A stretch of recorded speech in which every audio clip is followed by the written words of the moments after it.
부자와 거지 나사로 이야기로 잘 알려져 있는 본문입니다. 예수님의 비유의 말씀인데요. 이 부자와 거지 나사로는 이게 연극으로 만들 수도 있고 무슨 인형극으로도 할 수도 있고, 제가 어렸을 때도 인형극으로 막 그 음부에서, 지옥에서 막 고통받는 부자 모습도 생각이 나고, 오래된 주일학교 연극과 인형극의 소재이기도 하고 우리들에게 있어서도 잘 알려져 있는 그런 말씀입니다. 근데 잘 알고 있기 때문에 오히려 조금 무심할 수도 있는 말씀이기도 합니다. 단순하면서도 깊은 뜻이 있습니다. 이 예수님 비유의 말씀 속에는. 조금 요약하면요, 부자가 있었다. 근데 한 부자가 있었다. 그리고 거지 나사로가 있었다. 그 나사로가 죽었다. 그리고 부자도 따라 죽었다. 그럼 끝났잖아요? 근데 끝이 아니다. 그런 거죠. 그래서 1막이 끝났고 2막이 이어지는데, 2막에는 완전히 역전돼서 거지 나사로가 저 위에 좋은 데 있고 부자는 저 아래에서 고통받고 있는 그런 장면으로 보여집니다. 그래서 부자는 음부라고 얘기하는 지옥에 떨어졌고, 그 다음에 거지 나사로는 이 땅에서 굉장히 험하게 살았지만 아브라함의 품이라고 이렇게 표현되는 천국 시민이 된 것입니다. 그래서 이쯤에서 우리가 한 가지 생각해 봐야 될 것은요, 저를 포함해서 우리 모두가 아브라함의 품에 안기는 천국 백성 다 되시기를 주님의 이름으로 축원합니다. 여러분, 하나님 열심히 믿고 아브라함의 품에 안기지 못하고 저 음부에 떨어지는 불행의 주역이 모두가 되면 안 되겠습니다. 그런 영적인 욕심을 우리가 가져야 되겠다라는 생각을 갖게 됩니다. 여러분, 이 이야기에서 조금 확인하고 넘어가야 될 것들이 있습니다. 부자에 대한 이야기가 아닌 거예요. 그러니까 부자는 다 그렇다, 그런 건 아닌 겁니다. 여러분, 19절 말씀을 시작할 때 보시면요, 이렇게 되어 있지 않습니까? 한 부자가 있었다. 이거는 한 사람이 있었다는 거예요. 근데 그 사람이 부자였어요. 근데 이 한자를, 한 부자에서 이 한을 다른 표현으로 바꾸게 되면 어떤이라고 얘기할 수 있죠. 어떤 부자예요. 우리가 알 수 없어요. 이름은 안 나와요. 거지는 나사로라고 하는 이름이 나오지만 이 사람은 이름이 없어요. 그래서 한 부자, 어떤 부자가 살았다. 그러니까 어떤 부자가 살았어요. 그 어떤 부자에 대한 이야기인데요, 이거는 어떤 부자에 대한 이야기지만 어떤 부자에 대한 이야기를 듣고 있는 우리를 향한 권고의 말씀이고 교훈의 말씀인 것은 너무나 당연합니다. 어떤 부자가 있었습니다. 이거는 모든 부자에 대한 얘기가 아닙니다. 14절 말씀을 통해서 이 어떤 부자가 혹시 이런 사람들이 아니겠는가라고 하는 것을 추정해 볼 수가 있습니다. 14절을 보게 되면 바리새인들은 돈을 좋아하는 자들이라. 바리새인들은 돈을 좋아하는 자들이라. 이 모든 것을 듣고 비웃는다. 그러니까 바리새인에 대한 부정적인 면모가 있습니다. 여러분, 돈 싫어하는 분이 어디 있겠어요? 돈 다 좋아합니다. 굳이 돈 안 좋아한다고 얘기할 필요는 없습니다. 돈 있으면 좋습니다. 근데 그런 얘기가 아니죠. 돈이 편리하고 좋은 것을 아는 바리새인이라는 것이 아니고, 도를 넘어서 보다 지나치게 집착하고 돈 중심으로 살아간다라고 하는 뜻이 이 안에 담겨져 있는 거예요. 지나치게 집착하고 돈 중심인 거예요. 그러니까 어떤 가치, 무언가를 결정하고 판단하고 행동하는 데 있어서 이 금전적 동기가 큰 거예요. 정의나 공의나 거룩이나 사랑이나 이런 동기보다도 오히려 돈이라고 하는 그리고 돈과 굉장히 밀접하게 연관된 권력이라고 하는 거에 동기가 훨씬 크다는 것을 함축하고 있습니다. 그리고 오늘 19절에 한 부자가 있어.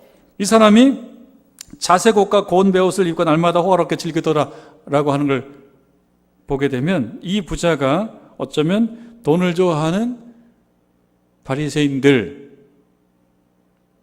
어떤 사람들을 이야기하는 것이 아닌가, 그렇게 추정해 볼 수가 있습니다. 여러분, 또 마찬가지로 가난한 거지에 대한 이야기라기보다는 어떤 가난한 거지에 대한 이야기입니다. 거지를 다 미화할 것도 아니고요, 가난이 다 아름다운 것도 아닌 거예요. 그 가난한 어떤 거지에 대한 이야기라고 하는 것을 우리가 한번 확인해 볼 필요가 있습니다. 가난 예찬도 아니고 거지에 대한 변명도 아닙니다. 이거를 확인해 볼 필요가 있습니다. 모든 부자가 본문에 나오는 어떤 부자도 아니고요, 마찬가지로 모든 거지가 본문의 나사로도 아닙니다. 음부에 떨어진 본문의 부자와 같은 가난한 자도 있을 수가 있습니다. 가난한 자면은 다 천국에 가는 것이 아닙니다. 가난한 자는 다 천국에 간다는 것을 얘기한다 그러면 오늘 우리가 시급하게 할 것이 있어요. 여러분들 남는 돈을 다 저한테 주세요. 내가 감당할 테니까. 그래서 빨리 가난한 자가 돼야 돼요. 그래야지 아브라함 품에 안길 수 있어요. 만약에 그렇다 그러면 여러분들 숨겨놓지 마시고 다 저한테 주세요. 제가 감당할 테니까. 그래야지 천국 갑니다. 그거 아니잖아요? 그거 아닙니다. 반대로 아브라함 품에 안긴 본문의 거지 나사로와 같이 아브라함 품에 안길 부자도 당연히 있을 수 있다. 이것도 알아야 됩니다. 아브라함 품에 안긴 거지 나사로처럼 부자 중에서도 하나님 품에, 아브라함 품에 안길 부자도 당연히 있습니다. 왜냐하면 이거는 부자 일반에 대한 것이 아니고요, 가난한 자들에 대한 규정도 아닌 거예요. 그거를 확인해 보고, 그럼에도 불구하고 이 부자를 통해서 우리가 중요하고 심각하게 생각해야 될 것은 무엇인지를 말씀을 따라가면서 읽고 느끼고 배우도록 해보고자 하는 것입니다. 자, 그럼 한번 살펴보시죠. 본문의 이 부자는 어떤 부자냐? 한 부자가 있어. 어떤 부자가 있어. 그러니까 이 부자는 어떤 부자냐? 이 부자는 19절에 보면은 날마다 호화롭게 즐겼던 사람입니다. 날마다 호화롭게 그러니까 여유가 있는 거죠. 그러니까 우리가 복이라고 얘기하는 것을 많이 받은 거예요. 근데 여러분 행간을 읽어보게 되면 이 사람이 부자로 살았다라고 하는 그냥 단순한 진술은 아닙니다. 이 행간을 읽어보게 되면 조금 유감스럽고 아쉬운 것들이 있습니다. 그러니까 이 얘기는 뭐냐면 자기만 부자로 사는 쪽에 집중했다는 거예요. 그 의미가 이 안에 담겨져 있습니다. 이 말씀을 쭉 읽어보게 되면 자색옷과 고운 베옷을 입고 날마다 호화롭게 즐기는 거예요. 호화롭게 살면서 좋은 것을 누리는 것이, 이것이 잘못이라는 것이 아닙니다. 자기만을 위해서 그렇게 했다라고 하는 것이 이 행간에 담겨져 있습니다. 또 하나는요, 왜인지는 조금 더 우리가 읽어보면 나오겠습니다만, 이 부자는 죽어서 음부에 떨어졌습니다. 지옥에 간 겁니다. 이 땅에서의 삶이 또 이 땅에서 죽는 것이 끝이 아니라는 것입니다. 이걸 우리에게 알려주죠, 여러분. 이 말씀 우리에게 그걸 알려줍니다. 그냥 한평생 재밌게 살다가 죽으면 끝이지. 그게 아니고 그 1막이 끝나고 2막도 있다는 걸 알려주게 되고, 또 하나 매우 유감스럽게도 이 부자는 2막, 이 땅 이후의 삶에 있어서 음부에 떨어지고 말았다. 그러니까 지난주 여러분 말씀 생각나십니까? 미래라고 하는 낯선 나라, 미래라고 하는 낯선 도시, 또 미래를 좀 확장시켜서 영원이라고 하는 그 세계를 준비하라. 그런 말씀을 나눴지 않습니까? 근데 이 부자는 미래라고 하는 그 낯선 공간, 영혼이라고 하는 세계에 대한 준비가 안 된 거예요. 그래서 이 땅에서 사는 것이 하나님의 기준에 미치지 못해요. 그래서 음부에 떨어졌어요. 지옥에 갔습니다. 자, 그리고 그 지옥에서 뒤늦게 깨달아요. 뒤늦게, 이렇게 살면 안 됐었는데. 근데 시간은 지나버렸어요. 이렇게 살면 안 됐었는데. 그리고 고통을 막 받아요. 고통을 받으면서 그 위에를 보니까 아브라함이 있고 나사로가 있어요. 그 아브라함에게 부탁합니다. 아버지 아브라함이요. 저 나사로를 시켜서 저 손가락에다 물 좀 찍어서 내 혀를 좀 서늘하게 해달라고. 이 말은 뭡니까? 뭐 한 방울만 문 달라는 게 아니라 내가 지금 너무나 고통스럽다라고 하는 걸 표현하는 겁니다. 물 한 잔 마셨으면 좋겠다라고 표현하는 겁니다. 이것으로 봐서 이 부자는 지옥에서 비로소 자기가 이 땅의 삶을 잘못 살았다라는 것을 좀 깨달아요. 그거를 어디에서 더 많이 볼 수 있게 되냐면 27절에 보면 이르되 그러면 아버지여 구하오니 나사로를 내 아버지 집에 보내소서. 나사로를 내 아버지 집에 보내달라는 거. 왜 보내달라는지 아십니까? 읽어보면 나오는데 왜 보내달라고 하냐면 내 아버지 집에 지금 내 형제가 5이 있다는 거예요.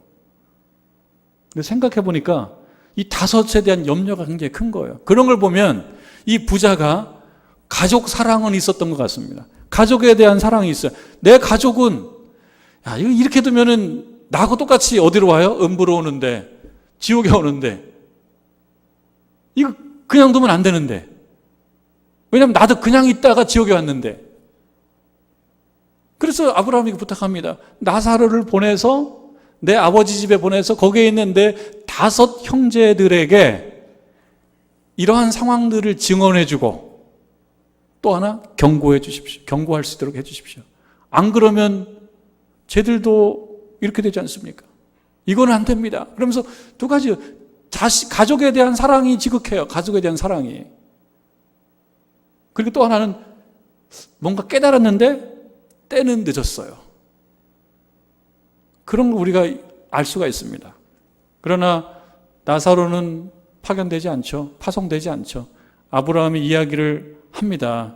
갈 수 없다고. 왜냐하면 모든 사람에게 기회는 공평하게 되는 것이고요. 갈 수 없어요. 갈 수 없어요. 여러분 30절 말씀 보면요. 이것도 유추해 볼 수 있습니다. 30절 말씀 보면 이르되 갈 수 없다 그러니까 그렇지 아니하나이다. 아버지 아브라함이여 만일 죽은 자에게서 그들에게 가는 자가 있으면 회개하리이다. 그렇게 얘기하잖아요. 아브라함이 모세도 있고 선지자가 있는데 나사로 안 가도 돼. 나사로 안 가도 돼. 그러니까 이 부자가 아닙니다. 가야 됩니다. 나사로 보내줘야 됩니다. 나사로 보내줘야지 이 상황의 심각성을 알고 내 5 형제가 회개를 할 것입니다. 근데 여러분 여기서 뭘 알 수 있습니까? 이 5 형제도 사실은 어떤 삶을 살고 있는 거예요? 회개가 필요한 삶을 살고 있는데 마치 부자 자신이 살았을 때 그렇게 살았던 것처럼 또 하나는요, 부자가 그렇게 호화롭게 살면서 그게 회개가 필요한 삶인데 회개를 못하고 살다가 또 회개 이후에 올바로 바람직하게 잘 살지 못했던 거. 그리고 결국은 지옥에 왔던 그것처럼 이 형제들도 자기처럼 모르고 살아요. 회개를 해야 되는데 회개를 모르고 살아요. 그리고 모르고 그냥 살면 결과는 어떻게 된다는 겁니까? 역시 똑같이 지옥에 온다. 뭘 알 수 있어요? 이 형제들도 지금 뭘 모르고 살고 있다는 거예요. 뭘 모르고 살고 있어요.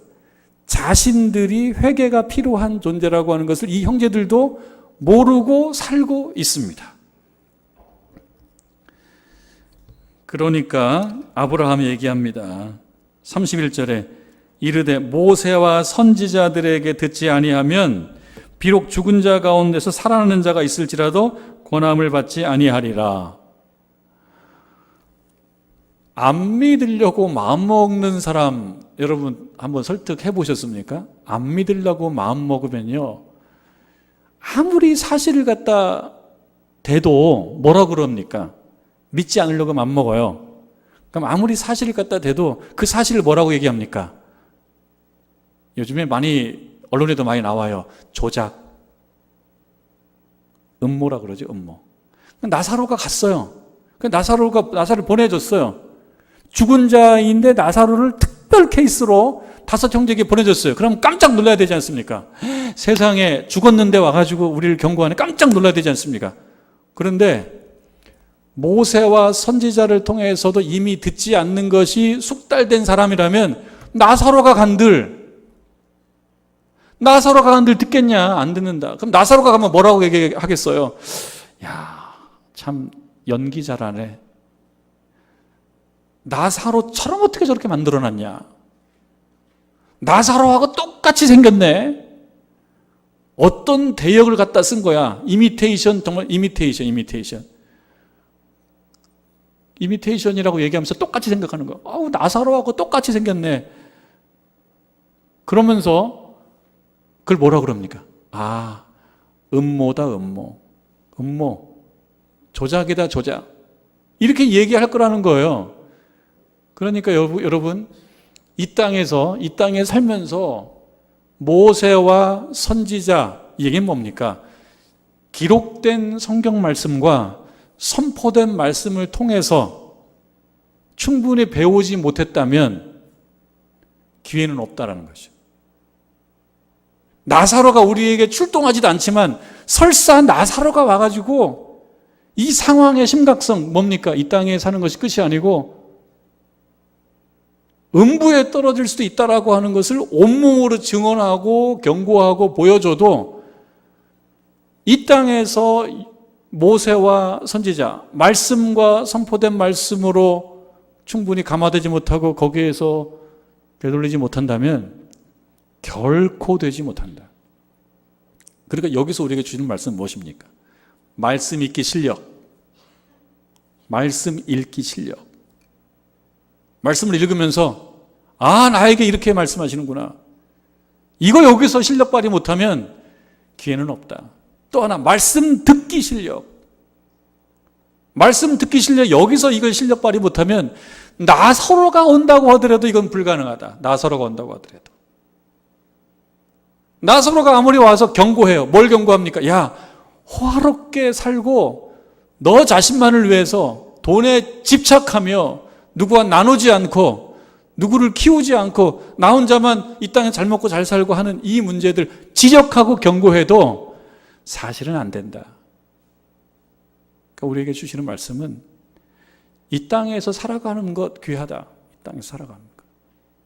그리고 언젠가는 결산하고 심판하는데 결산과 심판 시에 되돌릴 수도 없고 결산과 심판의 결과 우리가 유감스럽고 아픈 결과를 경험하게 돼도 그때는 어쩔 수가 없으니 이 말씀을 듣는 너희들이요 믿고 따라가라.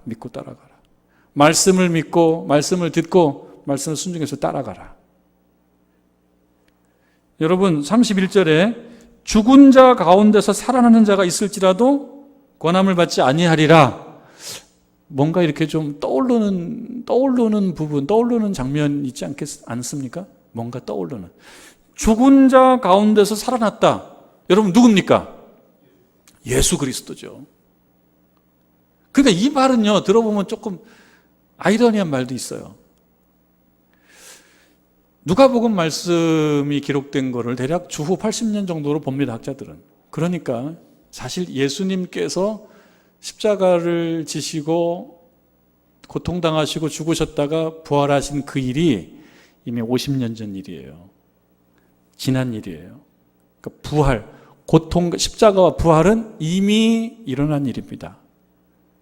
부활은 일어난 일입니다. 그런데 부활을 뭐라고 얘기합니까? 음모라고 얘기하죠. 조작이라고 얘기하죠. 그때도 그랬고요. 지금 주후 80년 이때도 그럴 수 있기 때문에 이 말씀은 매우 중요하게 보존돼서 누가복음이라는 말씀으로 이렇게 만들어진 것이 아니겠습니까? 우리들도 마찬가지인 거죠. 예수님의 부활은 있었습니다. 근데 안 믿으려고 맘먹으면 안 믿는 거예요. 근데 우리들이 이 땅에 살아가면서 말씀을 읽고 말씀을 들으면서 이미 그걸 믿어야 되는 겁니다. 그리고 그 안에 담겨져 있는 뜻이에요. 무엇입니까? 이 땅에 살아가면서 이 부자에게서 보여지는 이 유감스러움과 안타까움을 그대로 답습하면 안 된다. 그러니까 자기 자신만을 위해서 살면 안 된다. 하나님께서 우리에게 주신 정의와 공의와 거룩을 실천하며 살아야 되는 거지, 돈과 권력에만 집착하며 겉으로만 바리새인 거룩한 사람인 척하는 것은 안 된다 라고 하는 그 말씀, 우리가 이 땅에서 살아가면서 듣고 깨닫고 나아가야 된다라고 하는 것입니다. 여러분, 제가 드라마는 잘 안 보는데요, 최근 몇 주 본방사수한 TV 프로그램이 있어요. 본방사수. 본방사수는 나중에 재방송으로 보지 않고 직접 보는 건데, 금요일 날 9시에 합니다. 금요일 날 9시. 팬텀 싱어 3 제가 본방사수를 했습니다. 그래서 지난 금요일 날도 9시부터 11시까지 봤습니다. 그런데 보면서 굉장히 성질났습니다. 내가 원하는 대로 안 돼가지고. 그래서 마음먹었습니다. 다음 주에 보지 말아야지. 다음 주에 안 볼 가능성이 많습니다. 이 마음이 또 왔다 갔다 하기 때문에 볼지도 모르지만, 이 보지 말아야지, 이제는 끝이다, 이런 마음을 먹었어요. 왜냐하면 내가 참 훌륭하고 정말 너무 잘한다고 생각하는 배이수 구본소 씨가 떨어졌어요. 그래가지고 안 보려고 지금 생각하고 있는데, 나만 그런 줄 알았더니만 이분 떨어진 거에 대해서 아주 마음 상한 분들이 되게 많더라고요. 신문에도 나오고, 그리고 요즘에 유행하잖아요. 청와대 게시판. 청와대 게시판까지 이게 올라갔어요. 이 불합리를 해결해달라. 그리고 구분수를 살려내라. 그래가지고 나만 그런 게 아니더라고요. 그래서 어떤 사람이 써는 글을 보니까 이렇게 써놨어요. 억장이 무너지고 화가 나서 잠을 설쳤다. 아침이 되었지만 여전히 화가 풀리지 않는다. 내가 하고 싶은 얘기를 써놨더라고요. 아쉽다 못해 마음이 아프다. 슬프다. 이처럼 따뜻한 목소리를 들어본 적이 없다. 행복을 받았다가 뺏긴 느낌이다. 이건 얌전한 글이에요. 아주 많은 사람들이 굉장히 마음이 상해서 이렇게 어필을 강하게 하더라고요. 한 신문에도 나왔어요. 한 신문에도. 그래서 저도 마음이 상해서 막 보고 그랬는데요. 이렇게 논란이 크니까 이 당사자가 마음이 불편한 거예요. 당사자가. 그래서 자기의 인스타그램, SNS, 자기의 인스타그램에다가 글을 썼어요. 근데 이 글이 또 굉장히 잔잔한 감동을 며칠 사이에 준 겁니다. 며칠 사이에. 제가 여러분과 나누고 싶은 얘기는 이 잔잔한 글 속에 남겨지는 한 대목입니다. 이렇게 글을 썼어요. 저는 하루하루 몇 시간 기적 속에서 살아갑니다. 이 글을 보시는 저의 팬들께 작은 부탁을 드리고 싶습니다. 최종 12명에 올라간 저의 동료들은 지금도 좋은 무대를 만들기 위해서 밤새워 고민하고 스트레스를 받고 컨디션을 관리하기 위해서 매일 비타민을 먹고 있습니다. 저에 대해 안타까워하시는 마음은 너무 감사하지만 다음 무대를 위해서 고군분투하는 저의 동료들에게 상처를 주는 언행은 삼가해 주시면 고맙겠습니다. 몇 개월간 같이 땀 흘리며 응원하고 걱정해 주던 동료들, 그리고 동생들의 노력을 가볍게 만들지 말아주시길 바랍니다. 이렇게 쓰고 그 다음에 제가 인용하고 싶은 얘기가 나와요. 팬텀 싱어를 하는 동안 저의 목표가 있었다면 동료를 살리는 것이었습니다. 그리고 초원 같은 베이스가 되는 것이었습니다. 이분이 이 베이스인데요, 굉장히 감동을 줘요. 그리고 이 한국 교회에서 솔리스트를 하다가 독일의 바이마르에서 유학을 하고 있다가 이 프로에 참석하게 된 케이스인데요. 계속 이어집니다. 그래서 그런가 저와 함께 했던 동료들이 12명으로 하나하나 그 이름이 불려갈 때마다 얼마나 기뻤는지 모릅니다. 자긴 떨어져 놓고, 그리고 모든 사람이 이 떨어지는 것을 받아들이지 못해서 밤잠도 못 잔 상황이 됐는데도 자기는 그렇지 않다. 내가 기초가 돼서 초원 같은 역할을 해서 한 사람 한 사람 파이널리스트로 올라가는 거를 보면서 자기는 너무 기뻤다는 거예요. 안동용이라고 하는 동생이 있었던 모양인데요. 동용이를 못 살린 게 한이네요. 이렇게 써놨어요. 누군가는 구본수는 경연인데도 욕심을 안 내는 것처럼 보이고 답답하고 불만이 많으셨겠지만 제 소리 위에서 다른 파트들이 하고 싶었던 걸 할 수 있게 만드는 것이 제 욕심이었습니다. 그걸 할 수 있게 받쳐내는 것, 제 나름의 좋은 음악을 만드는 위한 노력이었고 그것이 시험이었습니다. 여러분들의 반응을 보니까 성공했다는 생각이 듭니다. 저는 후회가 없습니다. 이 글을 썼는데 제가 좀 감성적인 면이 있는 사람이라 그런지 굉장히 울컥한 거예요. 나보다는 훨씬 수준이 높은 거예요. 내가 합격하지 못하고 내가 파이널리스트가 되지 못했지만 나는 처음부터 초원 같은 베이스이고 싶었다는 거예요. 초원은 무엇입니까? 풀밭이에요. 여러 동물들이 쉼을 얻을 수 있어요. 풀들을 뜯어먹을 수가 있어요. 뭔가를 거기다 지을 수도 있어요. 초원 같은 역할을 하는 거에 큰 의미가 있었다라고 하는 얘기를 들으면서 울컥하더라고요. 그릇이 크구나 하는 생각이 들었습니다. 그런 생각을 했습니다.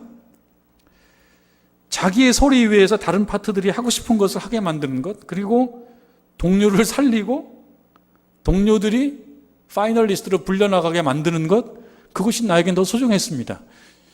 이것을 우리의 삶으로 옮겨오니까 굉장히 고상한 가치라는 생각을 하게 되었습니다. 참 고상하다.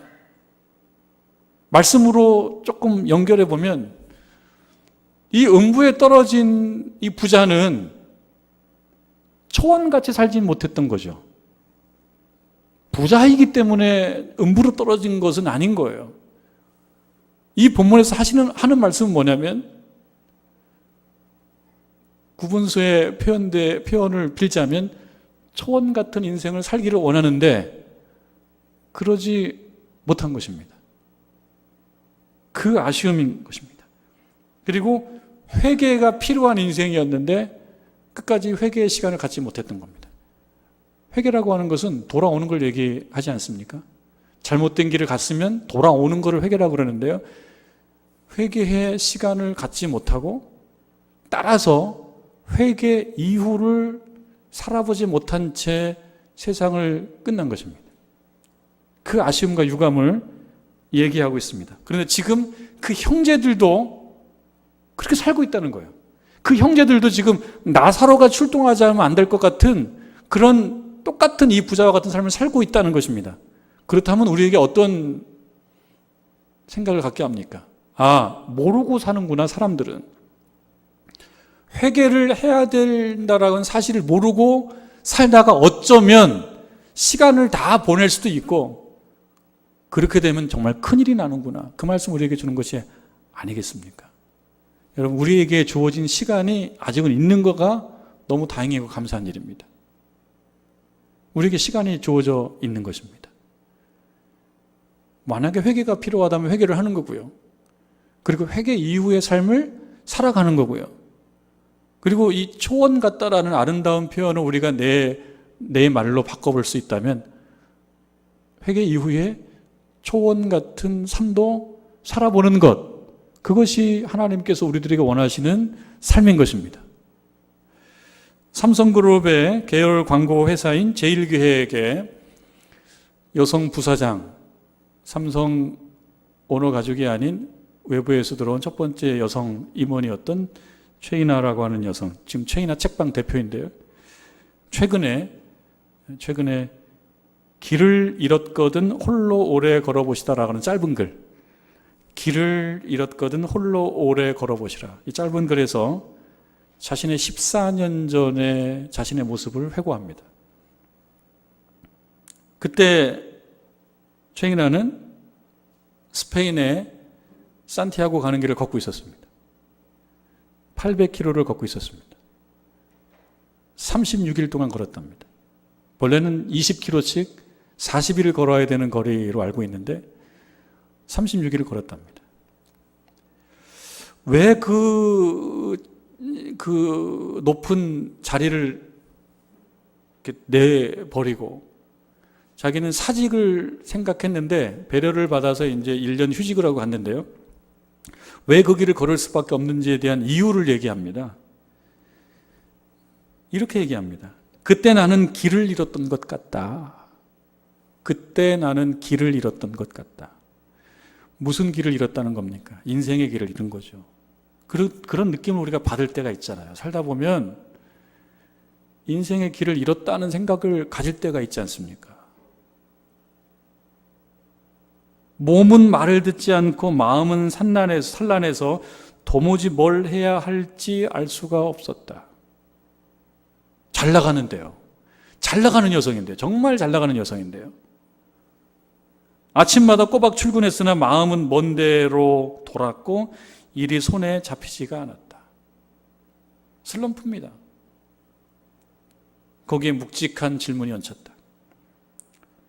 도대체 일이라고 하는 것이 무엇인가? 나는 언제까지 일할 것인지, 앞으로의 시간을 나는 어떻게 보내야 될 것인가? 이런 질문을 하게 된 거예요. 처음에는 광고쟁이, 아주 번득이는 광고쟁이라고 하는 것이 있었는데 이것이 자꾸 무뎌지는 초조함 정도로 이 슬럼프가 시작된 거예요. 그런데 광고쟁이로서의 그 날카로운 날이 굉장히 무뎌지고 또 어리게만 보였던 후배들이 쑥쑥 커 올라오니까 내 자신감은 계속 떨어졌다.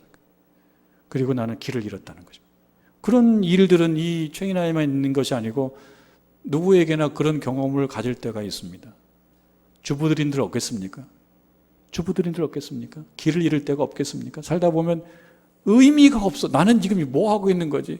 시간은 보냈는데 이 시간이 무슨 의미가 있지? 길을 잃은 거죠. 힘은 떨어지고 육신의 힘은 떨어지고 정신은 멍하니 있고 난 뭘 하고 있는 거지? 나는 사는 건가? 이런 생각을 가질 때가 있다는 거예요. 그러니까 이거를 길을 잃었다. 길을 잃은 거죠. 언제나 그렇듯이 질문이 위력을 발휘했다. 질문을 가슴에 들이고 시간이 흐르자 다른 게 보였다. 그러니까 질문을 하다 보니까 다른 게 보이더라는 거예요. 질문을 하다 보니까 다른 게 보여요. 현실에 내가 작아지는 것 같아서 고민을 했었는데 실은 시간에 대한 자각이 왔다. 이것이 핵심이더라는 거예요. 최인아가 나중에 고백하는 것이 있습니다. 산티아고 가는 길을 그렇게 혼자 외롭고 고독하게 걸으면서 자기가 하는 것은 뭐냐면 생각이었대요. 생각이었대요. 그러니까 A라는 생각이 들었대요. 그러면 여러분 생각 하나만 하는 게 아니잖아요. 생각은 막 하다가 생각 하나가 툭 가라앉아요. 그러면 B라는 생각이 툭 올라와요. 그 B라는 생각도 계속 하는 게 아니잖아요. B가 조금 있다가 또 가라앉아요. C가 또 올라와요. 계속 생각. 그러니까 그 길을 거는 것은 왜 그러냐면 생각하는 거예요. 생각. 그 생각은 결국 무엇으로 향하고 있냐? 잃어버린 길을 찾는 것으로 향하더라는 거죠. 그 핵심은 뭐였냐면은 결국은 시간, 줄어드는 시간에 대한 자각이래요. 시간에 대한 자각이었답니다. 시간에 대한 자각. 시간은 자꾸 줄고 있다는 자각. 돈은 없다가도 생길 수가 있으나 시간은 그저 줄어들기만 하고 느는 법이 없다는 이런 자각. 앞으로의 삶이라고 하는 것은 더 이상의 추가 수입이 없이 통장 잔고만으로 살아가는 사람의 처지와 비슷하다는 자각. 그리고 꽃감 꼬치에서 곶감 빼먹듯이 시간이 계속 없어진다는 자각. 한 푼이라도 아끼고 소중하게 사는 것처럼 이 통장의 잔고가 그만큼 있다면 시간도 그래야 되지 않느냐라고 하는 그런 자각. 그러면서 마저 또 이런 질문을 하게 되었다는 것입니다. 시간을 그렇게 소중하게 쓰고 있냐는 질문이라는 것입니다. 시간을 그렇게 소중하게 쓰고 있냐? 지금처럼 지내는 것이 괜찮냐라고 하는 질문입니다. 이 질문 도전을 줍니다. 지금처럼 살고 있는 것이 괜찮냐? 이 질문을 통해서 잃어버린 길을 되찾고 다시 돌아왔다는 내용을 말하고 있는 것입니다. 이런 질문을 통해서 잃어버린 길을 되찾는 것입니다. 근데 유감스럽고 안타깝게도 이 부자는 그런 기회가 없었어요. 이 부자는요, 그냥 시간을 다 허비해버렸고, 그리고 음부에 떨어졌어요. 그리고 거기서 자각을 했어요. 근데 때는 늦으리. 때는 늦으리. 그러니까 그 예를 보면서 우리에게 뭐라고 얘기하는 것입니까? 자각, 시간에 대한 자각. 그리고 잘 사는 것이 무엇인지에 대한 생각. 그거로부터 잃었던 길을 다시 찾고 다시 오늘을 살아라라고 하는 그런 말씀을 오늘 우리에게 주는 것입니다. 에베소서 5장 16절에서 17절 말씀이잖아요. 세월을 아끼라 때가 악하니라. 그러므로 어리석은 자가 되지 말고 오직 주의 뜻이 무엇인지 이해하라.